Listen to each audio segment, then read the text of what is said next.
ओम शांति शांति शांति।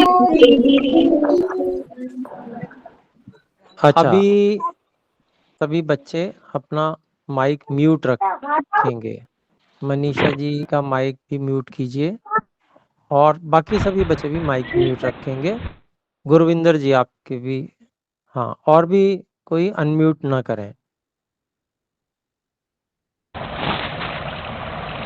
Unmute नहीं करना, बिना, जब तक हम आपसे कुछ कहें नहीं तब तक आप संकेत करेंगे हम, तभी आप अनम्यूट करेंगे, उसके बिना नहीं।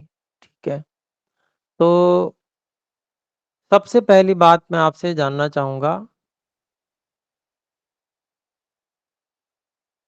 अच्छा, सभी को म्यूट कर दिया है, ठीक है। तो अभी केवल जो बात मैं पूछूं उसका आप हाथ उठाकर उत्तर देंगे, और हाथ उठाने से आपको बोलने का अवसर नहीं मिल पाएगा क्योंकि सभी को म्यूट कर दिया गया है। तो जब बोलने का अवसर दिया जाएगा तब आपको सभी को अनम्यूट करेंगे, तब आप हाथ खड़ा बोलने के लिए भी कर सकते हैं। ठीक है, अभी आप सभी म्यूट ही रहेंगे, वो एडमिन की ओर से आपको म्यूट किया गया है जिससे कि कोई भी शरारत ना कर सके बच्चा। ठीक है, तो अभी आपको केवल जो प्रश्न पूछा जाए उसका हाथ उठाकर उत्तर देना है। आप बच्चों को हमने सहना भवतु मंत्र, जो हम आरंभ में प्रार्थना करते हैं, उसका अर्थ बताया गया था और समूह में उसके अर्थ का चित्र भी भेजा गया था, फोटो। तो हम में से कितने बच्चों ने उसका अर्थ याद कर लिया है? हाथ खड़ा करके संकेत कीजिए। रियांशु जी ने कर लिया है, और पवन आर्य जी ने कर लिया है, और श्वेता जी ने कर लिया है, बहुत सुंदर। हविषा जी ने भी कर लिया है। हाँ, ठीक है, बहुत सुंदर। अब आप हाथ नीचे कर सकते हैं। दूसरी बात, कल अनुशासन में रहने की बात आपको बताई गई थी। तो कल जो बात हमने बताई थी वो किन किन को समझ में आ गई है? हाथ खड़ा करके बताइए।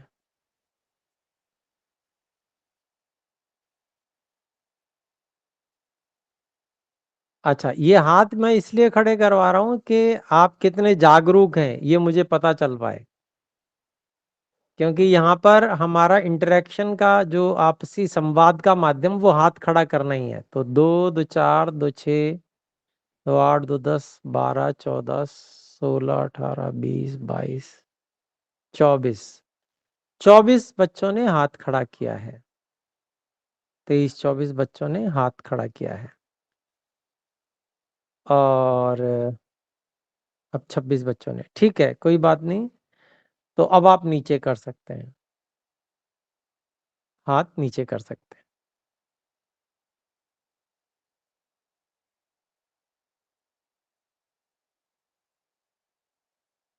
तो आपने बताया कि आपको अनुशासन वाली बात समझ में आ गई है। अभी हाथ नीचे कर लीजिए सभी बच्चे। ठीक है,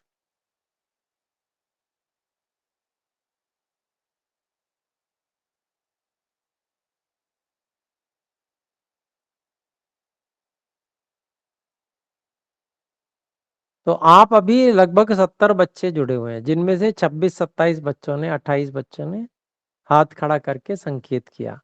तो बाकी को क्या अनुशासन में रहना चाहिए ये बात समझ में नहीं आई?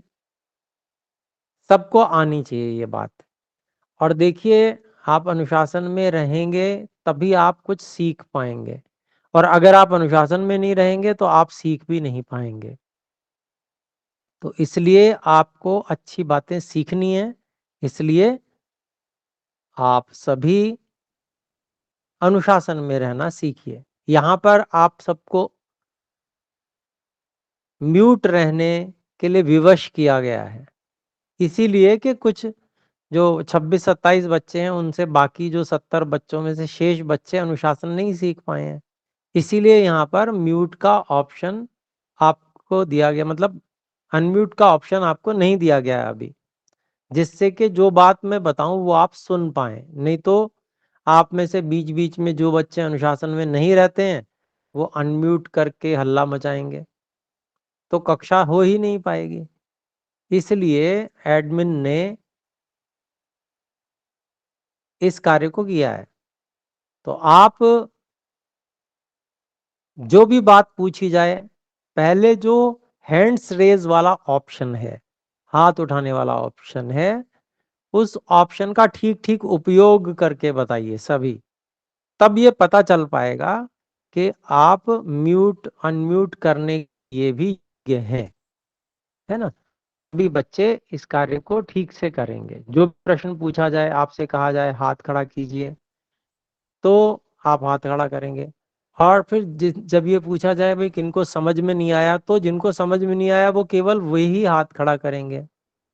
ठीक है, अब मैं फिर से प्रश्न कर रहा हूं आपसे कि आप में से किन किन को अनुशासित कैसे रहना है यह बात समझ में नहीं आई है। जिनको अनुशासित कैसे रहना है यह बात समझ में नहीं आई है वे हाथ खड़ा करके बताएंगे। तो अभी 2 बच्चों ने हाथ खड़ा किया, अरुणा गौतम और मैथ्रिक्स।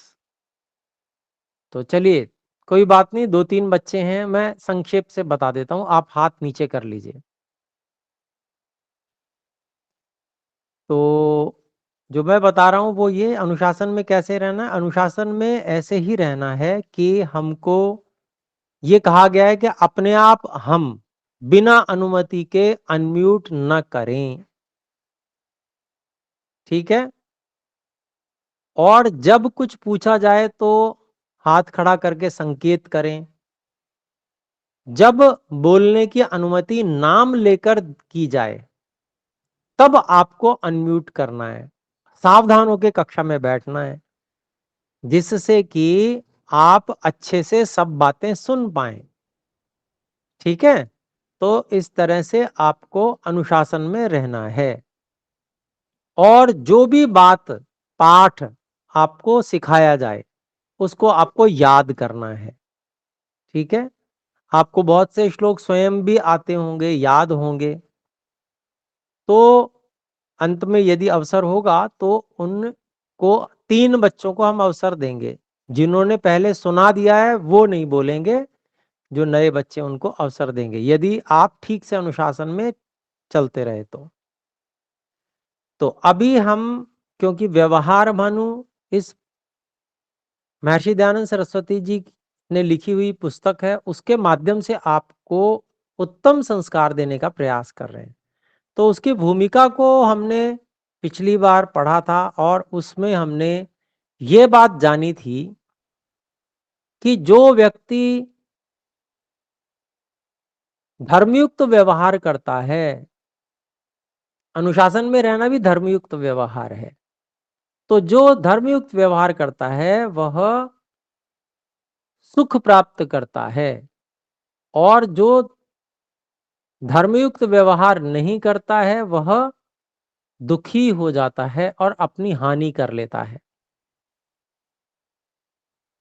और किसी सभा में किस प्रकार से बात करनी, धैर्यपूर्वक दूसरों की बात सुननी, और फिर दूसरे के सिद्धांत को जानकर नम्रता पूर्वक बैठकर दूसरे से उसके सिद्धांत के ऊपर निराभिमानी होकर प्रश्न उत्तर करना, प्रश्न करना और उसका उत्तर प्राप्त करना।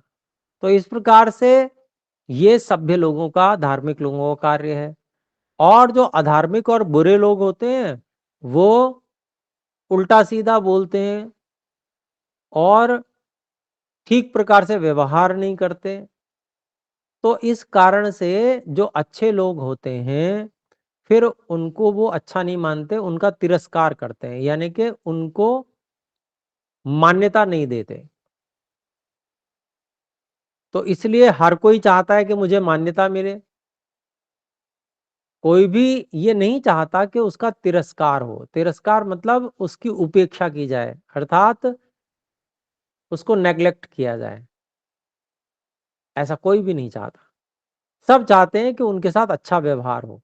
तो ये तभी हो सकता है जब आप भी धर्मयुक्त व्यवहार करेंगे। धर्म के बारे में हमने बात की थी, तो बहुत से उत्तर आए थे। तो धर्म का एक मोटा-मोटा अभिप्राय मैं आपको बता देता हूं। वह व्यवहार आचरण दूसरों से करना जो हमें अपने लिए अच्छा लगता है।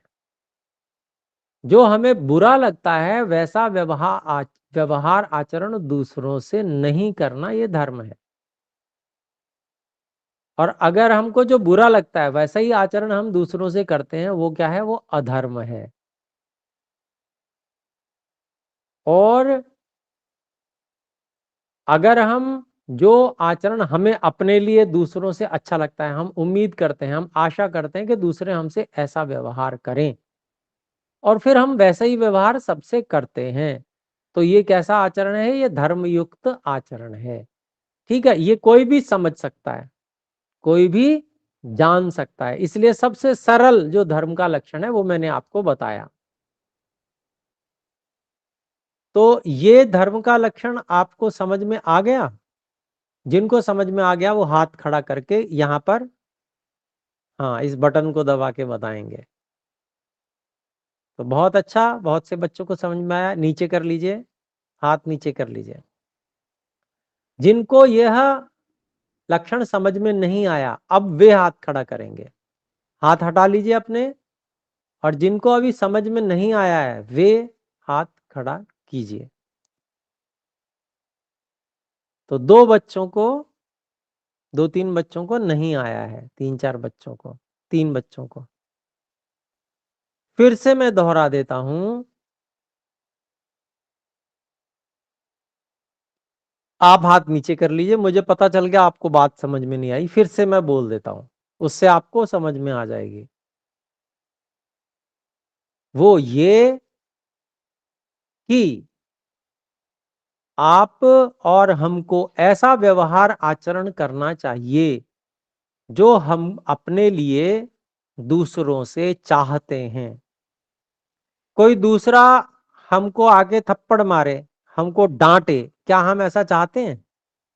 नहीं चाहते। क्या चाहते हैं? दूसरा हमसे प्रेम से व्यवहार करे, हमें मारे पीटे नहीं, हमसे अच्छी भाषा का प्रयोग करे, वो भी अनुशासन का भंग ना करे जिससे हमें कष्ट ना हो। ऐसा हम चाहते हैं ना? तो इसी प्रकार से हमें भी अपना ही व्यवहार ऐसा ही करना है। हमको भी मधुर भाषा का प्रयोग करना है, अच्छी भाषा का प्रयोग करना है, जैसा हम अपने लिए चाहते हैं। जैसा हम दूसरों से चाहते हैं कि वो अनुशासन में रहें, ऐसे ही हमें भी अनुशासन में चलना है, तभी सबको सुख होगा। तो यही धर्म है। ठीक है, अब समझ में आ गई होगी बात आपको। और एक और बात, अगर आपको फिर भी कुछ ऐसी बात लग रही है जो समझ में आई ही नहीं है, दो बार समझाने के बाद भी, तो आप अपना प्रश्न यहाँ पर जो मैसेज बॉक्स है, इनबॉक्स, उसमें लिख सकते हैं। क्योंकि आप बोल नहीं सकेंगे, यहाँ पर आपका अनम्यूट का ऑप्शन हटा दिया गया है। तो आपकी जरूरी बात है तो मैसेज बॉक्स में जो आप लिखेंगे वह मैं पढ़ सकूंगा, और फिर आपकी बात का उत्तर भी दे सकूंगा। ठीक है? तो इसके लिए आपके माता पिता या जो साथ में अभिभावक बैठे हैं वो मदद कर सकते हैं। बच्चों की जो ऐसी बात जो वो कहना चाहते हैं पर कह नहीं पा रहे हैं, समझ में भी नहीं आई है, तो उसको आप लिख सकते हैं। ठीक है, ये नियम भी हम समझ कर चलेंगे। तो ये बात महर्षि दयानंद सरस्वती जी ने बताई कि हमको व्यवहार कैसा करना, धर्मयुक्त व्यवहार करना, धर्मयुक्त आचरण करना, तो उचित वाणी का प्रयोग करना।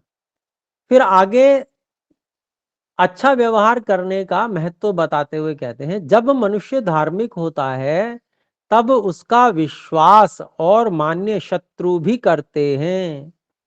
और जब अधर्मी होता है तब उसका विश्वास और मान्य मित्र भी नहीं करते। तो ये बात बहुत महत्वपूर्ण है। इससे हमें इस बात का महत्व पता चलता है कि जो अच्छा व्यवहार करते हैं, धार्मिक आचरण करते हैं, जो धार्मिक लोग हैं, उनका विश्वास अगर कोई शत्रुता भी रखता है तो भी वो शत्रुता अर्थात कोई वैर भाव रखता है, कोई हमसे दुश्मनी रखता है, ये सब शब्द प्रयोग किए जाते हैं शत्रुता के लिए। किसी ने अपने मन में हमारे लिए कुछ बुरा भी सोच रखा है, ऐसा व्यक्ति, तो ऐसा व्यक्ति भी हम पर विश्वास जरूर करेगा। क्यों करेगा? क्योंकि हम धार्मिक हैं, हमारे नियम हैं, हम उन नियमों में चलते हैं, हम उन नियमों को भंग नहीं करते। तो जो नियम भंग नहीं करता है वही व्यक्ति धार्मिक होता है। तो उसका ये विश्वास हर कोई कर लेगा कि भाई ये ऐसा काम ही करता है, ऐसा काम बिल्कुल नहीं करेगा। अर्थात जो नियम के विपरीत कार्य है ये व्यक्ति कभी नहीं करता, ऐसा विश्वास शत्रु भी करते हैं। लेकिन जो व्यक्ति अधार्मिक होता है तो अधार्मिक व्यक्ति कभी नियमों का पालन नहीं करता। फिर क्या करता है? वह कभी भी किसी भी नियम को तोड़ डालता है और उसके विपरीत उल्टा आचरण करने लगता है। तो जब ऐसा व्यक्ति विपरीत आचरण करता है तो अपने लोग जो अपने परिवार के हैं, जो अपने शुभचिंतक हैं, मित्र साथी हैं, माता पिता हैं, उनको भी ये पता चल जाता है कि यह बच्चा कभी नियमों में नहीं चलता, इसका कोई भरोसा नहीं है। जब अपनों को भी ये पता चल जाएगा तो अपने भी विश्वास नहीं करेंगे। हमारे कुछ नियम होने चाहिए जिन नियमों का हम सदा पालन करें, उन नियमों को कभी तोड़े नहीं। तो ऐसा व्यक्ति धार्मिक होता है, अच्छे नियम होने चाहिए वो, ऐसा व्यक्ति धार्मिक होता है ना। तो ऐसा व्यक्ति जो धार्मिक होता है, नियमों पर चलता है, उनका भंग नहीं करता है, अनुशासन में चलता है, तो उसके विषय में सब लोगों के मन में यह बात बैठ जाती है कि यह बच्चा नियमों में चलने वाला है। कोई शत्रुता भी रखता है वो भी यही जानता है उसके बारे में कि यह नियमों में चलने वाला है, तो इसलिए सब लोग उस पर विश्वास करते हैं। अच्छा, हम तो यही चाहते हैं, सभी कोई भी व्यक्ति हो वो यही चाहेगा कि सब मुझ पर विश्वास करें, कोई मुझ पर अविश्वास न करे, सब यही चाहते हैं। अच्छा, हम में से कोई ऐसा है जो ये चाहता हो कि भाई मेरे ऊपर विश्वास न किया जाए, ऐसा चाहता हो तो हाथ खड़ा करके बताइए। तो ऐसा कोई भी नहीं है। अच्छा, जिनको ये बात जो मैंने कही वो समझ में नहीं आई वो हाथ खड़ा कीजिए। सबको समझ में भी आई, बहुत अच्छा है। तो इसका मतलब ये हुआ कि आप सभी ये चाहते हैं कि आप पर सब लोग विश्वास करें, चाहे शत्रु भी हो तो भी वो आप पर विश्वास करना चाहिए। आप पर उसको भरोसा होना चाहिए कि ये व्यक्ति नियमों का पालन करता है, ये नियमों को कभी नहीं तोड़ता। तो ऐसा ही हमको धार्मिक बनना है, नियमों का पालन करने वाला बनना है, तभी सब लोग हम पर विश्वास करेंगे। और अगर हम अधार्मिक बन जाएंगे, नियमों को तोड़ने वाले, भंग करने वाले बन जाएंगे, तो कोई भी हम पर विश्वास नहीं करेगा, हमारे माता पिता भी हम पे विश्वास नहीं करेंगे। तो इसलिए ये अपनी इमेज बनाने के लिए सब बच्चों को अभी से प्रयासशील हो जाना चाहिए कि जो भी हमें देखे हमें अच्छा समझे, हमें बुरा नहीं समझे। हम शरारत करेंगे, उल्टी सीधे काम करेंगे तो क्या हमें अच्छा समझा जाएगा? बिल्कुल भी नहीं। हम यदि किसी को हानि नहीं पहुंचाएंगे, अपना कार्य करेंगे, नियमों को नहीं तोड़ेंगे, सबको लाभ पहुंचाएंगे, तो सब लोग हम पर विश्वास करेंगे, हमें अच्छा समझेंगे, हमें धार्मिक समझेंगे। तो ये हम चाहते भी हैं, और ऐसा होगा तब जब हम अनुशासन में चलेंगे, हम धार्मिक होंगे। जैसा हम चाहते हैं अपने लिए सबसे, ऐसा ही बाकी सबसे भी व्यवहार करेंगे। तो इससे क्या होगा, हमारी इमेज बहुत अच्छी बन जाएगी, सब लोग हम पर विश्वास करेंगे, हमारे माता पिता, हमारे भाई बहन, हमारे जो टीचर्स हैं विद्यालय स्कूल में, और हमारे मित्र साथी, और किसी से थोड़ी बहुत कभी शत्रुता भी होगी तो वो भी हम पर विश्वास करेगा। ठीक है, ये बहुत महत्वपूर्ण बात है। तो ये हम संकल्प लेके चलें कि हम ऐसे ही बनेंगे। इसके विपरीत जो अधर्मी होता है उसका विश्वास और मान्य मित्र साथी भी नहीं करते, अपने सबसे ज्यादा मानने वाले लोग भी नहीं करते विश्वास। तो इसलिए फिर आगे की बात पढ़ते हैं। इसमें जो थोड़ी विद्या व लोभी मनुष्य श्रेष्ठ शिक्षा पाकर सुशील होता है, उसका कोई भी कार्य नहीं बिगड़ता। तो क्या है कि जिसके पास विद्या कम है, जैसे बच्चे हैं तो उनको तो विद्या उन्होंने पढ़ी नहीं है, उनको पढ़ना बाकी है, तो उनको विद्या पढ़नी चाहिए। ऐसे ही अगर उनमें कुछ अवगुण भी हैं तो वो भी उत्तम शिक्षा पाके उन सब बुराइयों से छूट जाएंगे, और सुशील मतलब उत्तम स्वभाव वाले, अच्छे स्वभाव वाले बन जाएंगे। तो जब हम अच्छे स्वभाव वाले बन जाएंगे तो हमारा कोई भी कार्य बिगड़ेगा नहीं, सब लोग सहयोग करेंगे और हमारे कार्य बनते चले जाएंगे। नियमों में चलने वाले व्यक्ति के कोई भी कार्य बिगड़ते नहीं है, सब कार्य बनते जाते हैं।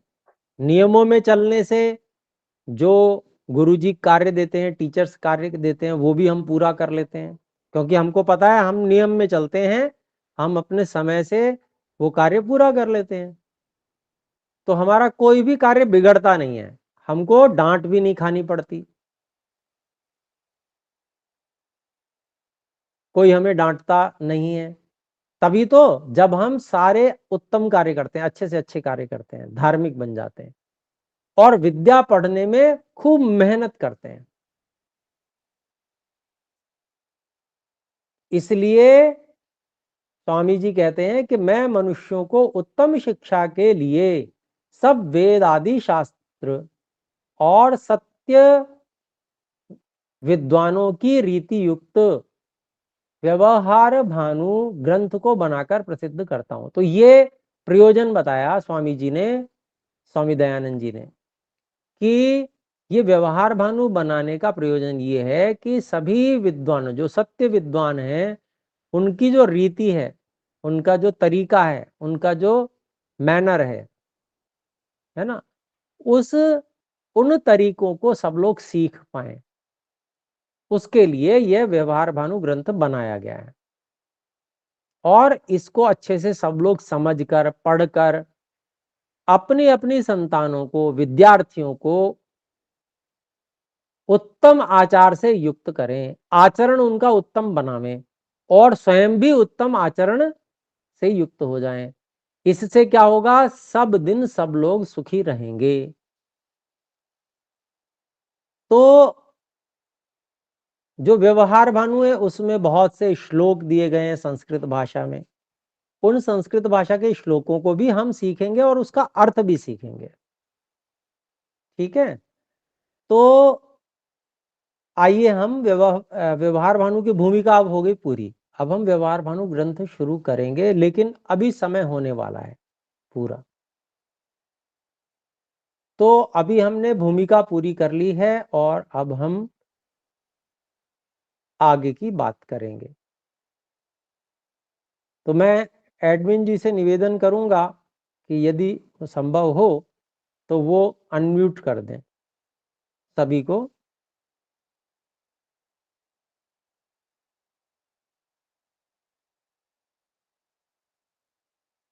बहुत सुंदर। तो हम में से जिन बच्चों ने श्लोक नहीं सुनाया है, इससे पहले एक हाथ खड़ा हुआ है, हेमलता जी। हाँ, आप बोल सकते हैं, कुछ कहना चाहते हैं? अनम्यूट कीजिएगा, आप अनम्यूट कर सकते हैं। हाँ जी, राधे राधे। बोलिए। मैं कह रही थी सर कि हम जो आप बताते हो नैतिक शिक्षा, तो उससे नैतिक शिक्षा मतलब क्या होता है? जी, ये धर्म शिक्षा, धार्मिक शिक्षा है, उसी को नैतिक शिक्षा भी कह सकते हैं। धर्म की बात हमने बताई, धर्म किसे कहते हैं? उत्तम आचरण, उत्तम व्यवहार। और वही नीति भी होती है। नीति का मतलब क्या? जो ले जाने वाली होती है, अच्छे मार्ग पर चलाने वाली होती है, वो नीति होती है। तो अच्छे मार्ग पर चलाने वाली जो शिक्षा है वो नैतिक शिक्षा है, वही धर्म शिक्षा है। ठीक है? और तो आचार्य जी, मैं श्लोक भी सुनाना चाहती थी। ठीक है, आपने पहले सुनाया तो नहीं है? नहीं। ठीक है। और दूसरा हाथ खड़ा हुआ है फतेह लाल जी और मनीषा जी। 3 बच्चों का, बस 3 बच्चों का, अगर 3 बच्चे श्लोक सुनाना चाहते हैं तो सुनाएं। हेमलता जी, आप सुना दीजिए पहले। ओम कृष्णाय वासुदेवाय हरे परमात्मने गृणत क्लेशनाशाय गोविंदाय नमो नमः। धन्यवाद। जी, अच्छा, धन्यवाद। आपके बाद में फतेह लाल जी, आप सुना सकते हैं, अपना नाम बता दीजिएगा। ओम गुरुजी। हम्म। कर चरणकृतं वा कायजं कर्मजं वा शरणजं वा मानसं वापराधं विहितं विहितं सर्वमेतं क्षमस्व। जय जय कर्णाब्दे श्री महादेव शंभो। गौर भी जी, साधना। धन्यवाद। आपके बाद में मनीषा जी, आपका नाम लिखा हुआ है, वही बोल रहा हूँ, बोले। आप नहीं बोल पा रही हैं तो बोलिए। मेरा नाम अद्विक है। मैं अद्विक ओम जी बोले। त्र्यंबकम सुना रहा हूँ। ओम हाँ जी, त्र्यंबकम यजामहि सुगंधिं पुष्टिवर्धनम् उर्वारुकमेव बन्धनात् मृत्युर्मुक्षीमामृतात्। ओम। धन्यवाद। आपने कल भी सुनाया था?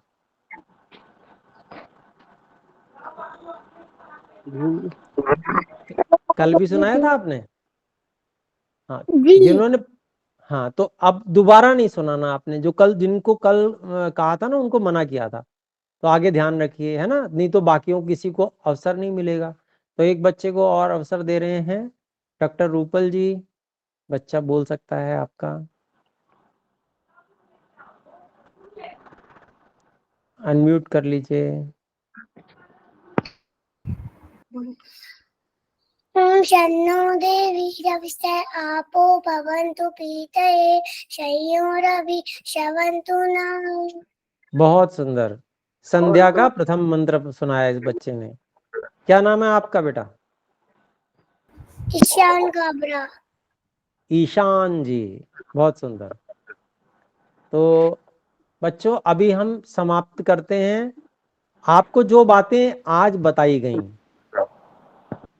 कल आपको बतानी है कि आपको क्या क्या बताया गया। ठीक है? तो जो बच्चे बताएंगे उनको श्लोक सुनाने का भी अवसर मिलेगा। ठीक है? कल मैं पूछूंगा कि आज क्या क्या बातें बताई गई, तो आप क्या करेंगे? विचार करेंगे कि क्या क्या आपको बताया गया, और आप हेल्प ले सकते हैं अपनी माताजी पिताजी से। ठीक है? और फाउंडर गुरुकुल क्रांति हिमांशु जी ने ये मैसेज में लिखा है कि वो पुरस्कार भी देंगे जो बच्चे सुनाएंगे उनको। तो जो बात आज आपको बताई गई हैं, उन बातों को आपको कल सुनाना है। जो जो बच्चे सुनाएंगे, फिर उनको आगे अवसर मिलेगा श्लोक सुनाने का भी, और पुरस्कार भी मिलेगा। ठीक है? तो आप ध्यान दीजिए, सभी बच्चे बहुत ध्यान से सुनेंगे और अगले दिन क्या क्या बात हमने आज बताई है उसको बताएंगे। जो जो बच्चे बताएंगे उनको पुरस्कृत भी किया जाएगा और श्लोक सुनाने का भी अवसर दिया जाएगा। ठीक है, तो अभी हम विराम करते हैं, समय हो चुका है। तो प्रतिदिन तो हमें ज्यादा समय का उल्लंघन नहीं करना चाहिए। अभी भी समय हो चुका है, 3 मिनट अधिक हो गए, तो अभी हम विराम करते हैं। तो सभी मिलकर एक बार